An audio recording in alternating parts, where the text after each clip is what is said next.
Setelah dari Prancis, sekarang WEC telah mendarat di Brazil untuk memulai 6 Hours of Sao Paulo. Karena ini cuma 6 jam, gue nggak akan kapok ketika harus nonton, nulis naskah, dan ngeditnya. Jadi tanpa basa-basi lagi, langsung aja kita masuk ke review WEC 6 Hours of Sao Paulo. Pada FP1, hasil dari kelas hypercar mengguncang seluruh dunia. Karena Aston Martin nomor 7 mengambil posisi 1, mengalahkan dua Ferrari di belakangnya. Kemudian di LMGT3, Mercedes yang selama satu musim bapuk tiba-tiba meraih posisi 1, mengalahkan Corvette nomor 34 dan BMW nomor 32. Lalu pada FP2, kelas hypercar membawa kejutan lagi buat kita, yaitu Genesis di posisi 1, bos. Bukan cuma itu, tapi juga kedua Aston Martin yang mengisi posisi 2 dan 3. Gue ngerti ini cuma free practice, tapi gue seneng banget bisa lihat Genesis dan Aston Martin mengisi top 3. Selanjutnya di kelas LMGT3, posisi 1 dan 2 diisi oleh kedua Lexus. Sedangkan posisi 3 diambil oleh Aston Martin nomor 23. Sekarang kita masuk ke FP3. Untuk hypercar, terdapat campur aduk akan siapa saja yang mengisinya. Di posisi 1 ada Alpine nomor 36, lalu di posisi 2 ada Genesis nomor 19, dan di posisi 3 ada Aston Martin nomor 7. Terakhir ada kelas LMGT3. Posisi 1 kembali diisi oleh Mercedes, tapi hanya bagi yang nomor 61. Kemudian di posisi 2 ada Lexus nomor 87, dan di posisi 3 ada Ferrari nomor 21. Campur aduk juga kayak hypercar. Selanjutnya adalah tahap qualifying. Tapi menurut gue lebih menarik kalau kita langsung lompat ke hyperpole, karena disinilah posisi top 10 akan ditentukan. Mulai dari LMGT3, Aston Martin nomor 23 berhasil mendapatkan posisi 1 dengan 1 menit 33 detik dan 350 milidetik. Selisih 0,199 milidetik dengan Mercedes nomor 79 dan 0,414 milidetik dengan Lexus nomor 87. Kalau kita baca terus sampai posisi 10, ada BMW nomor 69, Ford nomor 77, Mercedes nomor 61, Porsche nomor 92, Ford nomor 88, BMW nomor 32, dan Corvette nomor 34. Kemudian kita masuk ke kelas hypercar. Sama seperti tahun lalu, posisi 1 diambil oleh Cadillac nomor 12 lagi. Tapi sekarang, dia ada teman di posisi 2. Kemudian di posisi 3 ada Alpine nomor 36. Dari posisi 4 sampai 10 ada BMW nomor 15, Alpine nomor 35, Genesis nomor 19, Ferrari nomor 50, Peugeot nomor 94, Aston Martin nomor 7, dan Ferrari nomor 83. Nah, biasanya setelah gue memaparkan hasil quali, pasti selanjutnya gue menceritakan hal-hal yang terjadi selama balapan. Tapi untuk hari ini, gue pengen coba sesuatu yang baru. Sejak pertama kali gue membuat video review balapan, gue cuma menceritakan apa yang terjadi. Padahal, judul dari videonya memiliki kata review. Oleh karena itu, gue memutuskan untuk menambah pendapat gue terkait balapan ini pada bagian akhir. Ketika balapan dimulai, kedua Cadillac berhasil meluncur dengan baik dan mempertahankan posisi. Tapi tahu nggak siapa yang nggak bisa mempertahankan posisi? Gue kasih lo beberapa detik untuk jawab.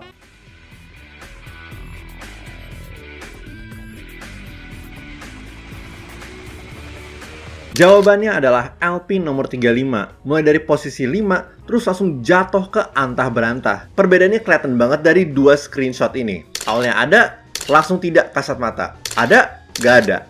Ada, gak ada. Kelihatan kan? Kalau kita ke belakang dan melihat kelas LMGT3, Aston Martin nomor 23 yang harusnya ada di depan, langsung disalip sama Mercedes nomor 79 menuju tikungan pertama. Bukan hanya itu, tapi Aston Martin nomor 23 jatuh sampai ke posisi 5 loh. Disalip sama BMW, Lexus, dan Ford. Ada apa dengan dia? Balik lagi ke hypercar, BMW mulai menunjukkan kekuatan aslinya. Pada bagian lurus setelah tikungan 3, BMW nomor 15 berhasil menyalip Cadillac nomor 38 untuk mengambil posisi 2. Mungkin lo pikir kekuatan asli dari mana? Balapannya aja baru mulai. Tenang, karena info tersebut akan relevan sampai akhir balapan. Dengan sisa 4 jam 50 menit dan 46 detik, dikeluarkan full course yellow. Komentatornya bilang kalau ada serpihan di tikungan 8. Untungnya nggak butuh waktu lama sebelum green flag dikibarkan lagi. Ketika itu terjadi, Aston Martin nomor 7 berhasil melompati Toyota nomor 7 pada tikungan 1 dan mengambil posisi 14. Pada papan tengah, Ferrari nomor 51 berusaha keras untuk menyalip Toyota nomor 8. Bahkan, mereka sampai berdampingan di tikungan 3. Akhirnya, terbuka sebuah celah bagi Ferrari nomor 51 untuk melewatinya. Toyota nomor 8 bukan hanya menjadi korban Ferrari, tapi juga Cadillac nomor 12. Balik ke kelas LMGT3, Terdapat battle yang seru nih untuk posisi 6 antara BMW nomor 32 versus Porsche nomor 91 versus Ford nomor 88. Kecepatan mereka saling mengimbangi, tetapi Porsche akhirnya merebut posisi 6 dari BMW. Dan kelihatannya Ford akan melakukan hal yang sama. Tapi si BMW nggak mau nyerah. Masuk tikungan pertama, ia bisa berdempetan dengan Porsche, tapi kecepatannya nggak cukup untuk ngejar. Sekarang, si BMW nggak hanya diserang satu, tapi dua Ford. Nggak butuh waktu lama bagi kedua Ford tersebut untuk kasih paham si BMW. Kembali ke kelas hypercar, sempat terjadi tabrakan antara Genesis nomor 17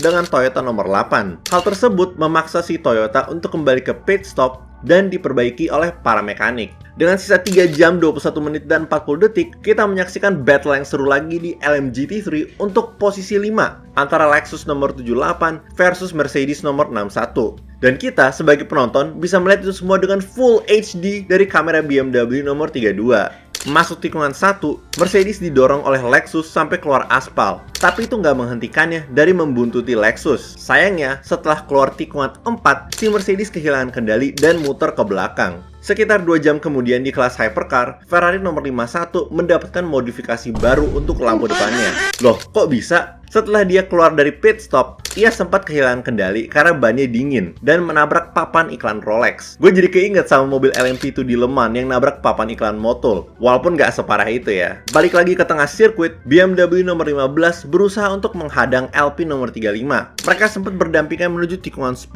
Tapi ada satu Ferrari LMGT3 di depan Alpine. Ia terpaksa harus melambat lebih awal supaya nggak tabrakan. Kelihatannya BMW berhasil menghindar dari ancaman tersebut. Tapi ban belakangnya ngunci, membuka celah bagi Alpine untuk merebut posisi 1. Dengan sisa waktu 10 menit dan 32 detik, Ferrari nomor 50 berusaha untuk menyusul BMW nomor 20.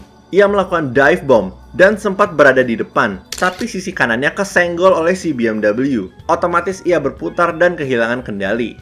Pada kelas LMGT3, Ford nomor 88 lagi sibuk menahan posisi 4 dari Porsche nomor 91. Melewati tikungan 12, si Porsche berhasil menyalip si Ford. Menuju garis start, Ford nggak mau nyerah dan menunjukkan bahwa ia punya top speed yang lebih tinggi. Bahkan sampai melewati si Porsche untuk sesaat. Tapi ketika tikungan 1 udah dekat, Porsche bisa ngerem lebih telat dan mempertahankan posisi 4. Setelah balapan selama 6 jam, akhirnya BMW nomor 15 berhasil melewati garis finish untuk meraih juara 1 di kelas hypercar. Tuh, gue bilang apa? Inilah kekuatan asli dari BMW. Hal ini menandakan kemenangan kedua bagi tim BMW, setara dengan Toyota. Lalu di posisi 2 ada Ferrari nomor 51, dan di posisi 3 ada Cadillac. Cadillac. Bukan cuma pole position aja yang sama kayak tahun lalu, tapi juga kegagalannya dalam mengubah hasil itu menjadi juara 1. Lalu untuk posisi 4-10 ada Cadillac nomor 38, Ferrari nomor 83, BMW nomor 20, Aston Martin nomor 7, Ferrari nomor 50, Aston Martin nomor 9, dan Alpine nomor 35. Toyota sayangnya nggak dapat poin, dan Peugeot seperti biasa kembali mengecewakan gua. Untuk kejuaraan tim, Toyota dan BMW hanya dipisahkan oleh 1 poin. Ini kalau Toyota nggak comeback, mungkin BMW bisa menjadi tim yang meraih piala kejuaraan. Apalagi dengan Ferrari yang ketinggalan di posisi 3 dengan 86 poin. Lalu di posisi 4 ada Cadillac dengan 60 poin, Alpine dengan 41 poin, Aston Martin dengan 38 poin, Peugeot dengan 15 poin, dan Genesis dengan 6 poin. Kemudian untuk kelas LMGT3, yang menang adalah Corvette nomor 34. Diikuti oleh BMW nomor 69 di posisi 2 dan Porsche nomor 92 di posisi 3. Lalu setelah mereka, ada Porsche nomor 91, Ford nomor 88, Mercedes nomor 61, Lexus nomor 87, Corvette nomor 33, Ferrari nomor 21, dan Ford nomor 77. Dan inilah daftar klasemen LMGT3. Corvette nomor 33 memimpin dengan 76 poin. Itu jarak yang cukup jauh dari Porsche nomor 92 dengan 49 poin dan BMW nomor 69 dengan 43 poin. Kemudian di posisi 4-10 ada Corvette nomor 34 dengan jumlah poin yang sama seperti posisi 3. Lalu Ferrari nomor 21 dengan 42 poin, Lexus nomor 87 dan 78 dengan 38 dan 37 poin, McLaren nomor 10 dengan 34 poin, Aston Martin nomor 23 dengan 33 poin, dan Porsche nomor 91 dengan 30 poin. Jadi itulah hasil dari 6 Hours of Sao Paulo. Menurut gue, balapan ini cukup seru. Ada banyak action yang terjadi, terutama untuk kelas hypercar nih, dengan BMW yang adu mekanik sana-sini dengan Ferrari dan Cadillac. Gue juga seneng banget melihat Genesis yang bisa sesekali mengganggu tim besar kayak Toyota. Ngomongin soal Toyota, gue bingung kenapa performa mereka jatuh banget di sirkuit ini.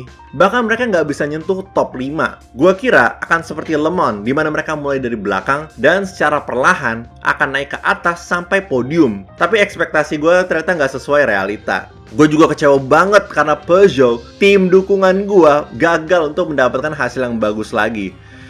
Ya Allah, tolong beri hamba ini kesabaran dalam mendukung Peugeot. Kalau gue harus kasih rating 1-10, gue kasih 8. Ini Interlagos, dan sirkuit ini pasti menyajikan balapan yang seru. Yang mengecewakan hanya pada perbedaan zona waktunya. Karena ini di Brazil, jadi mulainya malam banget. Apakah menurut gue BMW bisa menang di WEC? Kita perlu tunggu sampai balapan terakhir di Monza. Loh, kok Monza?